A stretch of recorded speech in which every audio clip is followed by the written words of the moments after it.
So binili ko to sa labas. Itong burger na to, not so bad, looks so yummy. But yung burger bun, hindi masyadong maganda. So looks sad and looks stale. Tignan natin.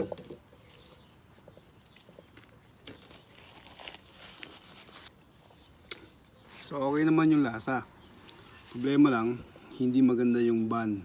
Mas maganda kaya kung gumawa tayo ng sarili nating burger bun. Tsaka burger na rin. Ano sa palagay nyo? So tara, gumawa tayo ng burger natin. Hello everyone! Ngayong araw na to ay gagawa tayo ng ating special na version ng burger. So unang gagawin natin ay ang sauce muna. Pagsamasamahin lamang sa iisang bowl ang pickles, minced onion, mayonnaise, konting pickle juice, konting mustard, seasoning salt,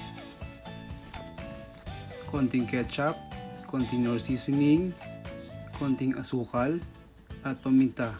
At meron pa tayong isang ingredients na ilalagay, antabayan nyo lang maya-maya lamang. And then maghanda ng 500 grams medium ground beef.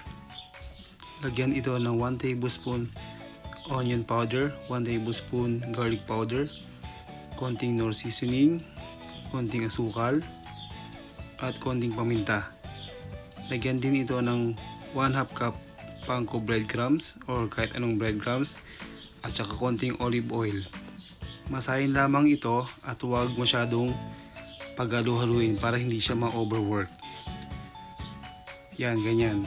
Paghalu-haluin lang ng maigi hanggang sa maging halong-halo. Hatiin ito sa 4 at i-form ng parang maliliit na bola. Mag-render tayo ng konting bacon bago lutuin ang ating burger patty.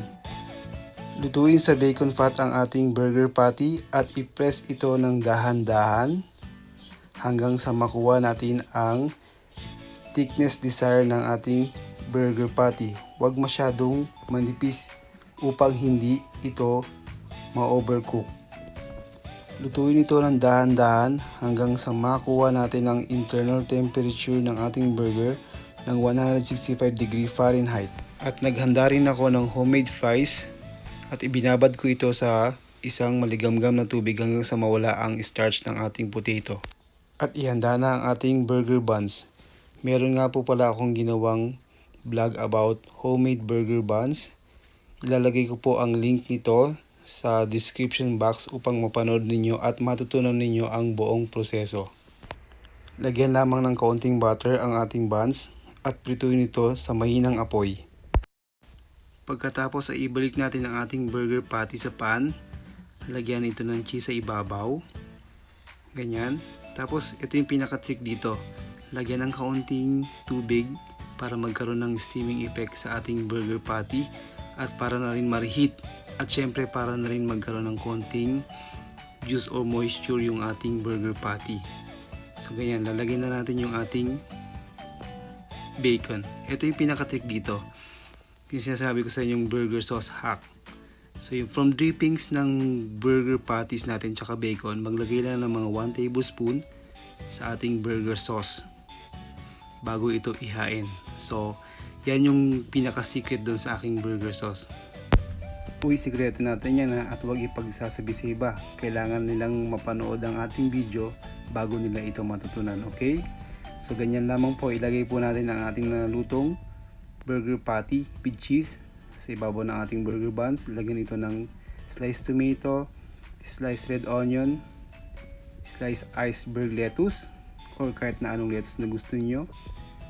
Tapos ganyan, ilagay niyo na po yung pinakaibabaw ng ating burger buns. Kahit ano naman ay pwede nyong ilagay o isama sa inyong burger. Pwede kayong maglagay ng sliced avocado, sunny side up eggs, sliced pickles, smoked ham or smoked fish. At syempre, mas magandang may kasama ang ating homemade burger ng homemade fries na ginawa natin kanina. Ayan, ready na ang ating burger. So ayan, nakagawa naman tayo ng isang magandang dish, ang homemade burger. So lahat homemade, so lahat from the scratch. Ginawa natin yung burger bun from the scratch, tapos yung burger patty from the scratch, Etong fries from the scratch.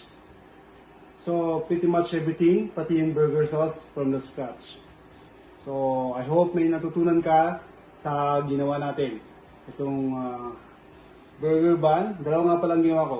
Dalawang burger bun with black sesame seed and isang burger bun without the black sesame seed or toppings. They are both brioche bread bun or brioche burger bun. So sana nasundan nyo yung buong recipe. So kung may natutunan ka sa ginawa natin o yung burger na ginawa natin ngayon, i-thumbs up mo naman. Thumbs up mo naman.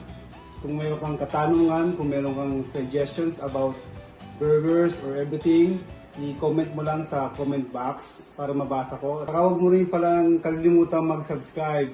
So ito naman lagi yung lagi ko nalalimutan sa video ko, yung mag-subscribe naman kayo para may matutunan kayo sa mga videos ko.